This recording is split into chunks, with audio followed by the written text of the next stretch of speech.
নমস্কার বন্ধুরা, Swapna unique kitchen থেকে সবাইকে স্বাগত জানাই। আজকের সকালবেলা ভীষণ খিদে পেয়ে গেছিল, তো একটু ভারী জল খাবার কি খাবো তাই ভাবছিলাম। তো বানিয়ে নিলাম চাউমিন। তো কিভাবে বানাবো সেটাই এখন দেখাবো। এখানে আমি আলু সরু সরু করে কেটে নিয়েছি, পেঁয়াজ কেটে নিয়েছি, ক্যাপসিকাম কুচিয়ে নিয়েছি, কাঁচা লঙ্কা নিয়েছি, আর বিনস আর গাজর আমি ছোট ছোট করে কেটে সেদ্ধ করে নিয়েছি। আর এখানে চাউমিন নিয়ে নিয়েছি। আর এদিকে আমি একটা হাঁড়িতে জল বসিয়ে দিয়েছি, জলটা ফুটে গেছে। ওতে আমি দিয়ে দেবো একটু সাদা তেল, দিয়ে চাউমিনগুলো এই ফোটান্ত জলে দিয়ে দেবো। তো বন্ধুরা, পুরো ভিডিওটা দেখার অনুরোধ রইল। আর এটা কিন্তু বেশি ফোটানো যাবে না, একবার ফুটে উঠলেই এটা নামিয়ে ফেলতে হবে, নাহলে কিন্তু ঝরঝরা হবে না, গলে যাবে।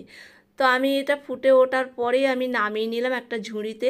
নিয়ে ঠান্ডা জল দিয়ে চাউমিনটা সুন্দর করে ধুয়ে নিতে হবে। এরকম হাত দিয়ে ভালো করে পুরো চাউমিনটা ধুয়ে নিতে হবে। তো ধোয়া আমার প্রায় হয়ে গিয়েছে। এরপরে আমি একটু সাদা তেল নিয়ে নেব, নিয়ে চাউমিনের ওপরে পুরো মাখিয়ে নেব। তাহলে কী হবে, চাউমিনটা বেশ ঝরঝরে হবে। এদিকে কড়াই আমি একটু তেল দিয়ে দিয়েছি, দিয়ে অল্প নুন দিয়ে দিয়েছি। দিয়ে এখানে ডিমগুলো আমি 3-4টে ডিম সব ভেঙে দিয়েছি, দিয়ে ডিমের ঝুড়ি বানিয়ে নেব। তো ডিমটা আমার হয়ে গিয়েছে, এরপরে তুলে নেব। ওই কড়াতেই তেল দিয়ে দিলাম, তেল দিয়ে পেঁয়াজ কুচিটা আমি দিয়ে দেবো। দিয়ে এখানে যে আলুটা কুচিয়ে রেখেছিলাম ওটাও আমি দিয়ে দিলাম। দিয়ে বেশ কিছুক্ষণ আমাকে এটা ভেজে নিতে হবে। তো আলুটা সেদ্ধ হওয়া অবধি ভেজে নিতে হবে। তো আলুটাও হয়ে গেছে, পেঁয়াজটাও আমার ভাজা ভাজা হয়ে গেছে। এরপরে আমি ক্যাপসিকামটা দিলাম। ক্যাপসিকামটা দিয়ে একটু নেড়ে নিয়ে এরপরে এখানে যে সেদ্ধ করে রেখেছিলাম বিনস আর গাজরটা, ওটাও আমি অ্যাড করলাম।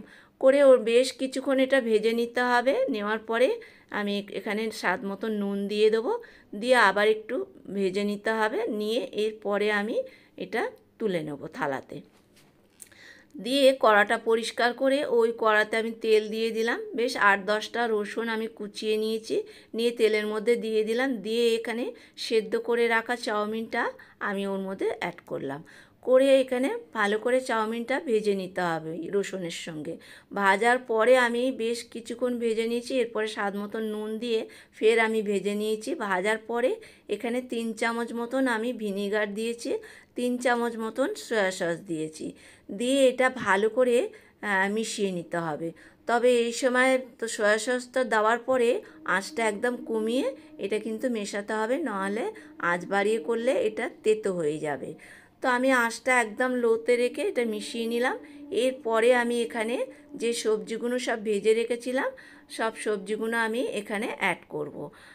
সবজিগুলো দেওয়ার পরে যে ডিমের ঝুড়ি করে রেখেছিলাম ওটাও আমি অ্যাড করলাম। করে আবার সুন্দর করে পুরো চাউমিনের সঙ্গে মিশিয়ে নিতে হবে, আর ভালো করে এটা ভেজে নিতে হবে। তো এখানে আমার প্রায় হয়ে গেছে। এখানে আমি কিছু 2-3 চামচ রেড চিলি নিয়ে নিলাম, দিয়ে ভালো করে মিশিয়ে নিলাম। বেশ কালারটাও সুন্দর হয়েছে, আর এটা খেতেও বেশ সুন্দর হয়েছিল। তো এটা আমার হয়ে গিয়েছে। এরপরে প্লেটে ঢেলে নেব। নিয়ে এখানে শসা, কাঁচা পেঁয়াজ, ওপর থেকে টমেটো সস দিয়ে পরিবেশন করে নেব।